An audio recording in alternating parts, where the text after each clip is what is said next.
this week's parsha, on the first pasuk in Noach. Elo told us Noach, as Elokim Misalech Noach. It says Elo told us Noach. These are the children or the chronicles of Noach. Noach ish tzaddik. Then it says as Elokim Misalech Noach. Sholosh pomim v'posuk Noach lomo. Noach, as a person, is mentioned 3 times in the pasuk. Why?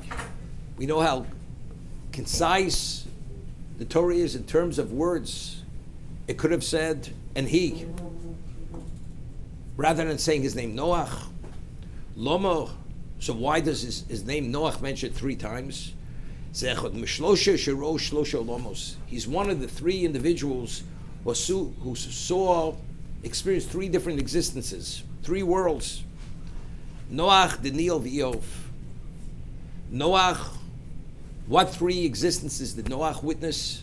Did he experience? Noach Ra Olam B'Yishuvo. Noach pre-existed the great flood. So he saw the world in its original settled state. V'Ro B'Churbono. And he saw the world in its destroyed state. For a year, the world was desolate, destroyed, covered with water. And the only life that existed was within the Teva, the ark. V'Chazv B'Yishuvo. And then he saw it again when it was recreated, when it was settled to be re-inhabited. Therefore, each Noach corresponds to each one of these existences.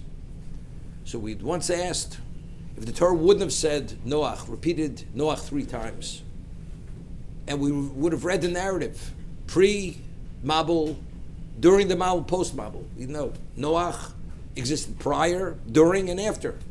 So what does the appellation or the name Noach, identifying as Noach, what does that add?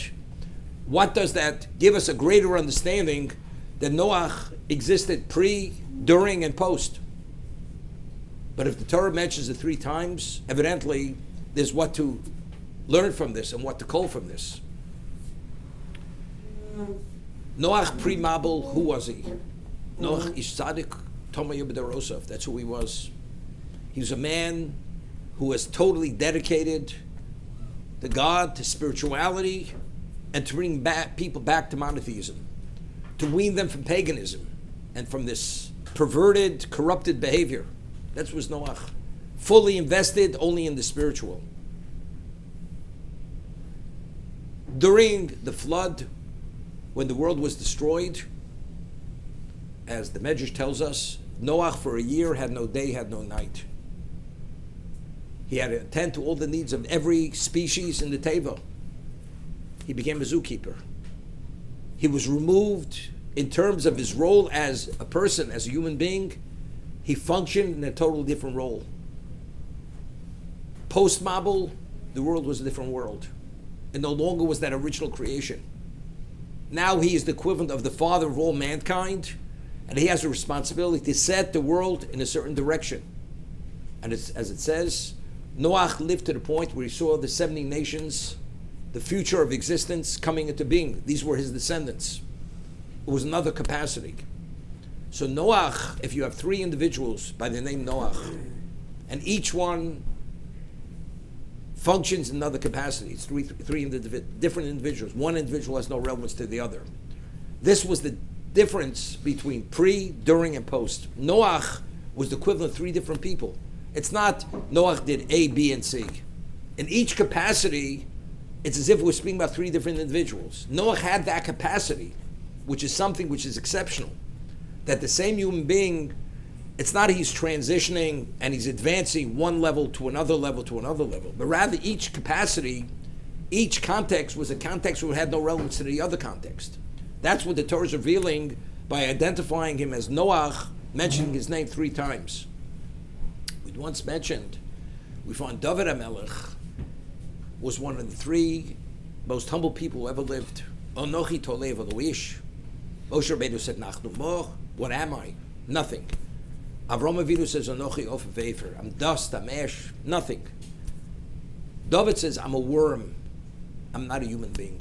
That's my value. A worm is more than dust. It's more than nothing. But he's one of 3. And yet we find David, he had wandered into Philistine territory, and he was taken captive and brought to the king, to Avimelech, the king of the Philistines, and says, this is the man who killed Goliath. Haplishti, he killed Goliath the giant. We have to put him to death. And David put on an act, which, unparalleled act, as if he was a raving, demented person. He was salivating, mucus was coming out of his nose. He was acting like a man, it was impossible to identify this man as David HaMelech, the conqueror of Israel, this person who had such stability and such sanity and such clarity. This could be him. So the king says, mistaken identity, send him back.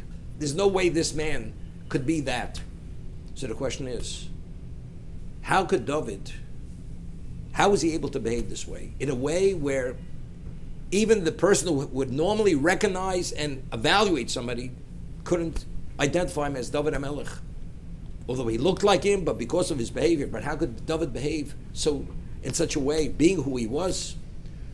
Now, when David acted as this demented person on the most extreme level, that moment was no different than when David put on tefillin, when he said Kriya Shema. David himself had no self. He was negated to the will of God. He says, I'm a worm and not a person. There's no ego. There's no I. If I am I, how could I behave this way? Therefore we, or people who are more than we, couldn't behave as David. But David, his behavior as that is no different when he stood in Elah. And he supplicated HaKadosh Baruch Hu on behalf of Klal Yisrael. No different. Because David was one of the most humble people who lived. Noach was tzaddik Tomei b'dorosov. He was tzaddik, and his quality of midos, of his character, was sterling that we can't even relate to. That's who Noach was. Therefore, whatever capacity he had to function, he functioned at capacity.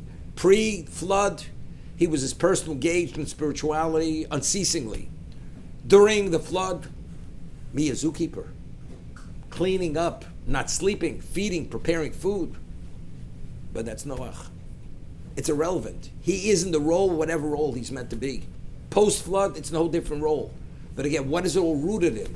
It's rooted in the exceptional level of humility and tzidkus and piety and holiness. Therefore, he's able to function as three people which have no relevance one to the other.